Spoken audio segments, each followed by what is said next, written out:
Welcome to the Slop Farm. Enjoy the video. In this video, I will explain how to make funnel cake in a deep fryer. First, let's prepare the batter. Combine your dry ingredients like flour, sugar, and baking powder in a bowl. In a separate bowl, whisk together milk, eggs, and vanilla extract. Gradually add the wet ingredients to the dry, mixing until smooth. The batter should be pourable, not too thick, for the best results. Now let's set up for frying. You'll need a deep fryer or a sturdy pot filled with at least 3 inches of vegetable oil. Heat the oil to a precise 375 degrees Fahrenheit. A thermometer is crucial here for safety and perfect texture. Have a wire rack ready, placed over paper towels, to drain your delicious funnel cakes once they're cooked. It's time to fry.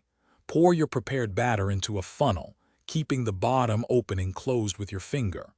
Carefully position the funnel over the hot oil, then release your finger, moving the funnel in a circular, overlapping pattern to create the iconic funnel cake shape.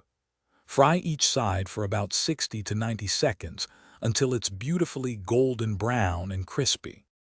Once fried, carefully remove your funnel cakes and place them on the wire rack to drain any excess oil. This helps keep them perfectly crispy. Now for the best part. Generously dust them with powdered sugar or get creative with toppings like fruit, whipped cream, or chocolate sauce. They're best enjoyed warm. Also, check the description for a link to those fantastic leak-proof containers and other great deals. Thanks for watching.